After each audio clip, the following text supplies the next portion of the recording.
रामगढ़ विधानसभा seat एक ऐसी विधानसभा है जहां जातीय गणित से चुनाव की जीत हार तय होती है। में मुसलमान की बड़ी आबादी वाली इस सीट पर 1990 के बाद से हिंदू मुस्लिम समीकरण का प्रभाव रहा है।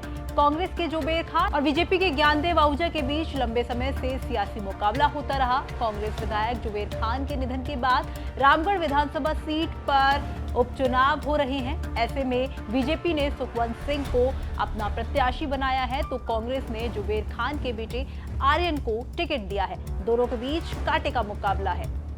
उत्तर प्रदेश और हरियाणा के सीमावर्ती क्षेत्र रामगढ़ विधानसभा सीट हमेशा से ही चर्चा में रही है। 1990 के बाद इस सीट पर अब तक 8 चुनाव हो चुके हैं। कांग्रेस ने इनमें से 7 बार जीत दर्ज की है। जुबेर खान यहां से विधायक रहे तो 2018 में जुबेर खान की पत्नी साफिया जुबेर खान को टिकट दिया गया, जबकि बीजेपी ने अपने विधायक प्रत्याशी ज्ञानदेव आहूजा की जगह उनके भतीजे जय आहूजा को मैदान में उतारा।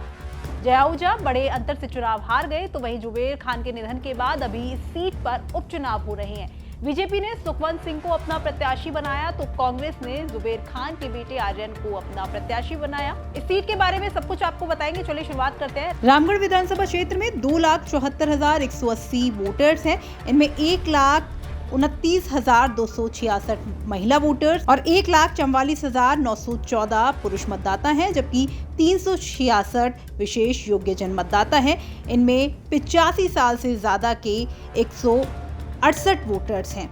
अगर जातीय समीकरण की बात करें तो यहाँ 70,000 में वोटर हैं, 40,000 ओड राजपूत हैं, 20,000 Jat voters, 22,000 Saini voters, 15,000 मूर्तिखार, 7,000 Meena voters, 6,000 Gurjar मतदाता, 4,000 यादव वोटर्स, 15,000 सरदार, 35,000 ब्राह्मण और वैश्य, 40,000 एससी वोटर्स हैं। अगर सीट के चुनावी मुद्दों की बात करें तो चुनाव के दौरान यहाँ स्थानीय मुद्दे रहते हैं, क्योंकि रामगढ़ सीमावर्ती क्षेत्र है। यहाँ कई तरह की तस्करी होती है। गो तस्करी का खुलेआम खेल चलता है। साथ ही हथियारों और मादक पदार्थों की तस्करी भी इस क्षेत्र में खुलेआम होती है। लव जिहाद जैसे मुद्दे यहाँ अहम हैं। हिंदू मुस्लिम विवाद की घटनाएं तो यहाँ आए दिन होती रहती है।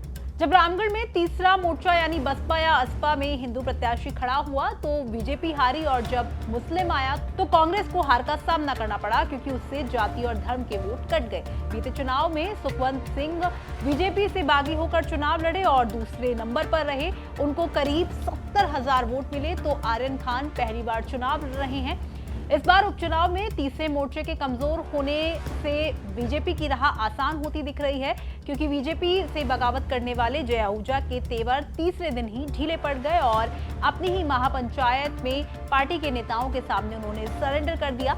लेकिन बीजेपी में अभी भी भीतरघात का खतरा टला नहीं है। अगर बीजेपी भीतरघात को रोकने में सफल होती है तो उनकी सफलता की राह आसान हो जाएगी, और अगर कांग्रेस को सहानुभूति की लहर का फायदा मिलता है तो यहाँ कांग्रेस अपनी जीत दर्ज कर सकती है। आपका इस वीडियो को लेकर क्या कुछ कहना है, कमेंट बॉक्स में हमें लिखकर बता सकते हैं। मैं आंचल गुप्ता, राजस्थान तक के लिए।